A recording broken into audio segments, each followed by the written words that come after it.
Assalamualaikum warahmatullahi wabarakatuh. Alhamdulillahirabbil alamin. Wa bihi nasta'inu ala umuri dunya waddin. Wassalatu wassalamu ala asrofil mursalin wa ala alihi washabihi ajmain. Amma ba'du.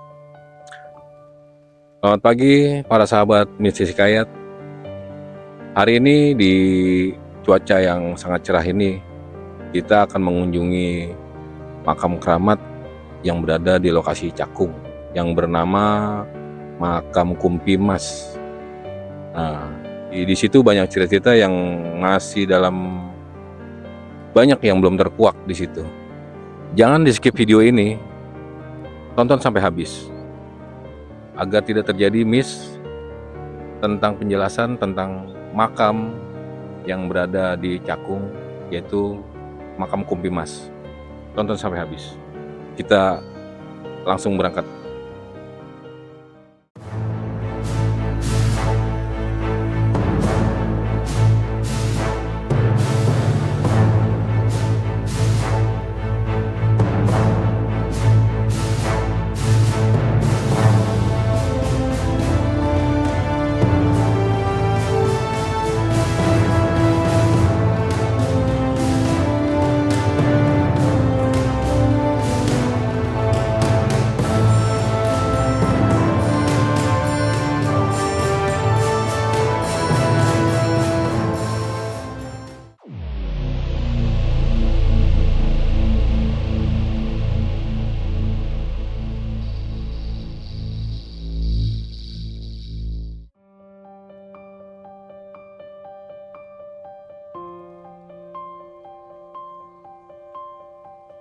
Assalamualaikum warahmatullahi wabarakatuh.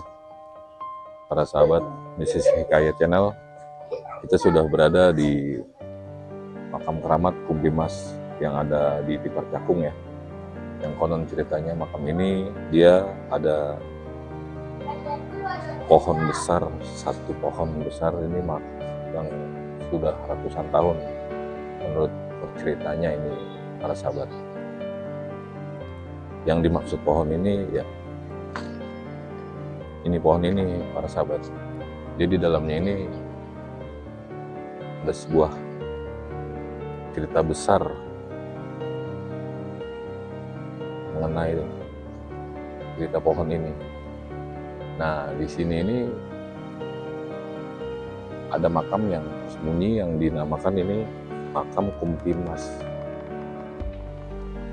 Yang biasa disebut orang kenalnya Kumpi Mas Cakung. Keramat Kumpi Mas Cakung.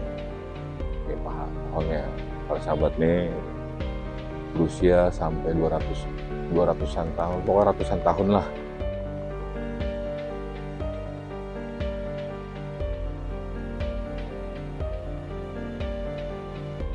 Di makam ini para sahabat, pohon ini yang saksi bisu dari zaman penjajah. Yang bagaimana pahlawan-pahlawan dari Indonesia melawan Belanda pada waktu itu, ini saksi bisunya pohon besar ini.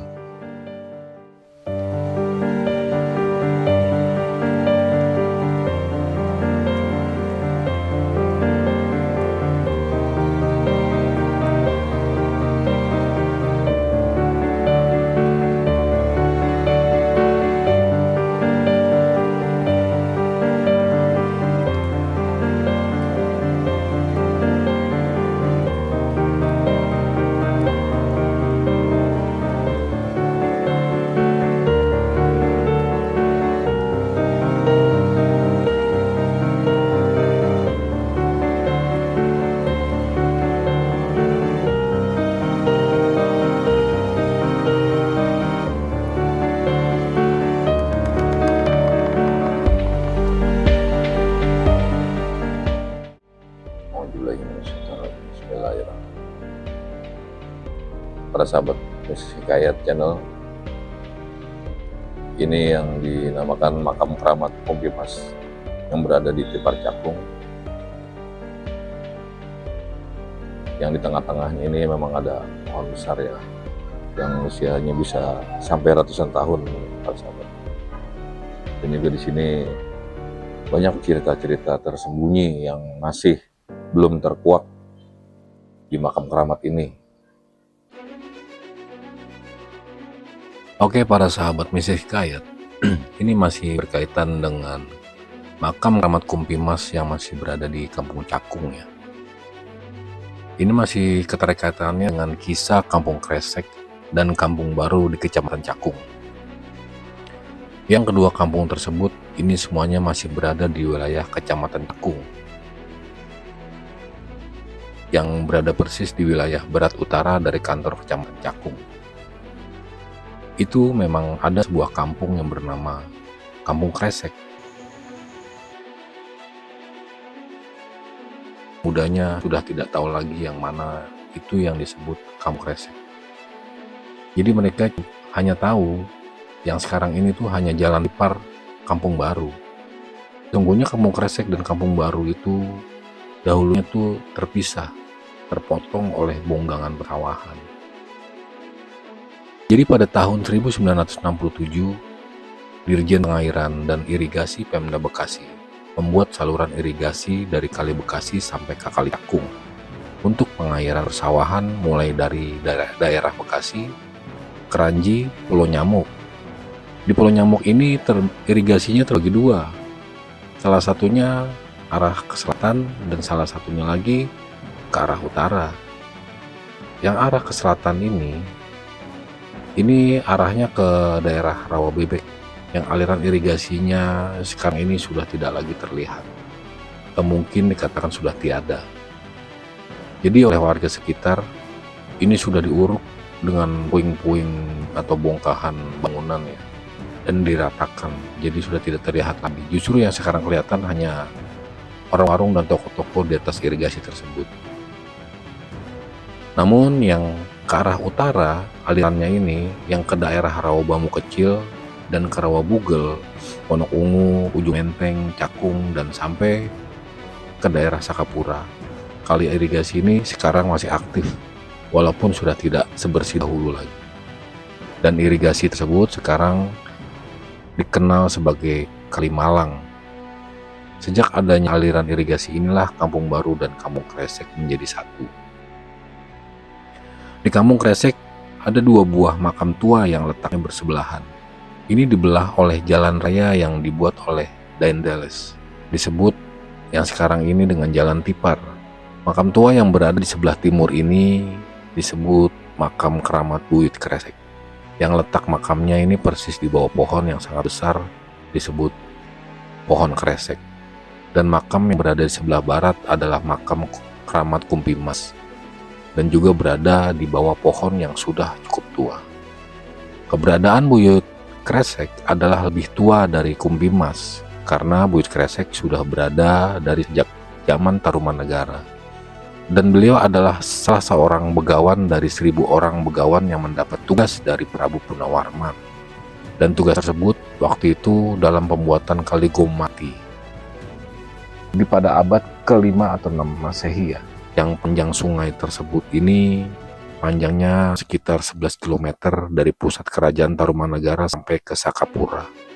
Dan semuanya ini prosesnya tercatat dalam Prasasti Tugu. Setelah pembuatan Kali Gomati, Sang Prabu Punawarman menghadiahkan 1000 ekor sapi kepada 1000 orang Brahmana. Dan sapi-sapi tersebut diturunkan di daerah Pulau Gebang, yang kemudian dibuatkan kandang-kandang yang sangat besar. Dan bekas beradanya kandang yang sangat besar tersebut kemudian menjadi nama kampung yang sekarang disebut Kampung Kandang Besar. Dan kemudian sapi-sapi tersebut dibagi-bagi ke beberapa dan dibuatkan kandang-kandang lagi, dan bekas penampung sapi tersebut juga menjadi nama kampung, seperti Kampung Kandang Sapi di Rawarotan yang sekarang disebut Kampung Rorotan, dan Kampung Kandang Sapi yang ada di daerah Semper. Setelah selesai membuat Kali Gomati, maka ditancapkanlah atau diresmikanlah batu penanda atau batu prasasti yang dinamakan itu Sakapura, yang artinya adalah Saka adalah tiang dan Pura adalah pertama. Jadi Sakapura ini adalah tiang pertama. Ki Buyut Kresek yang konon katanya beliau seorang begawai yang datang dari India Dan selesai pembuatan Kaligomati ini, beliau membuat kuil juga di tengah-tengah hutan kresek dan mengajarkan ilmunya juga kepada para murid-muridnya.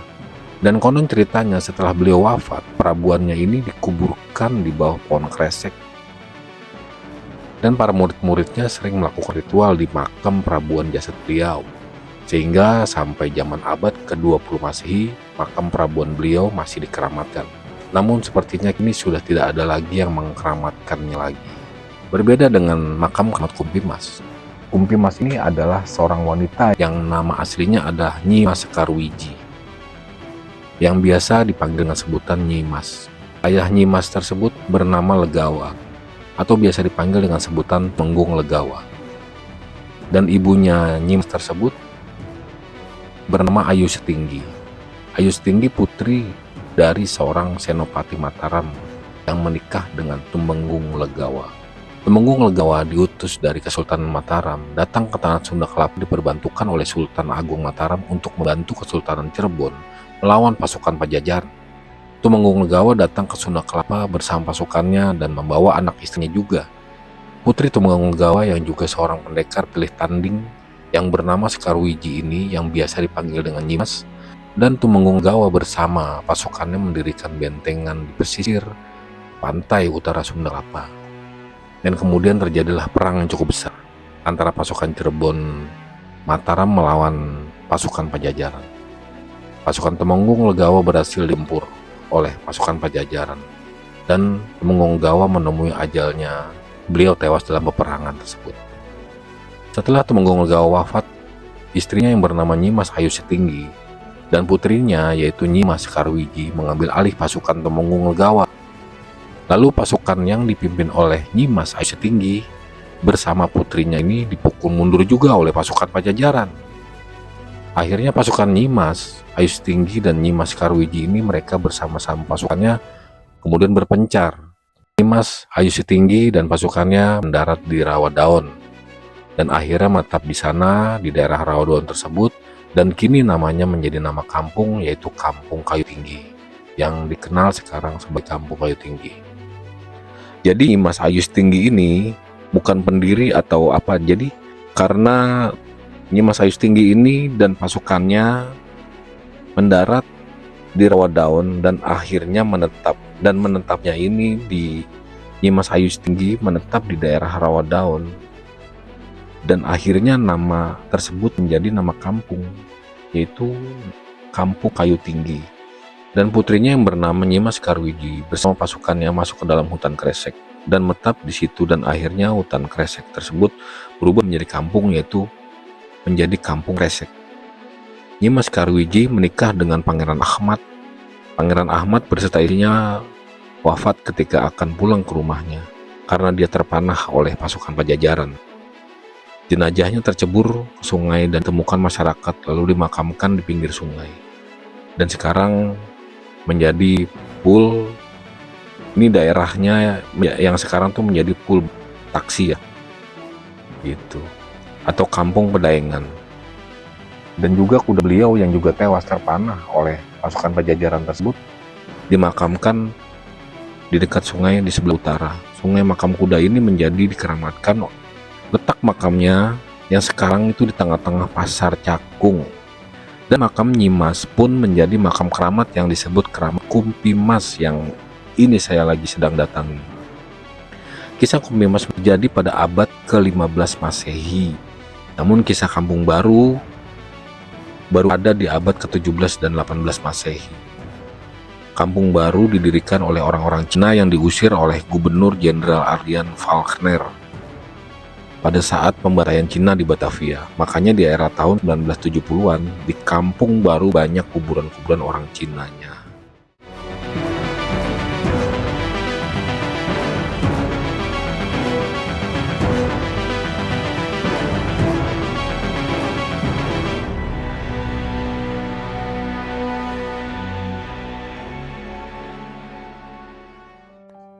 Demikianlah para sahabat Misi Hikayat, dari beberapa yang kita bisa perjelaskan tentang makam keramat Kumpimas yang berlokasi di Cakung. Jikalau memang ada kesalahan di beberapa kalimat atau penjelasan tersebut tolong dimaafkan, karena kesempurnaan itu hanya milik Allah semata. Jangan lupa di subscribe, like, komen, dan share agar kami bisa menjadi lebih baik lagi untuk membuat suatu penjelasan tentang beberapa tempat atau makam. Kami undur pamit. Wabillahi taufiq wal hidayah. Wassalamualaikum warahmatullahi wabarakatuh.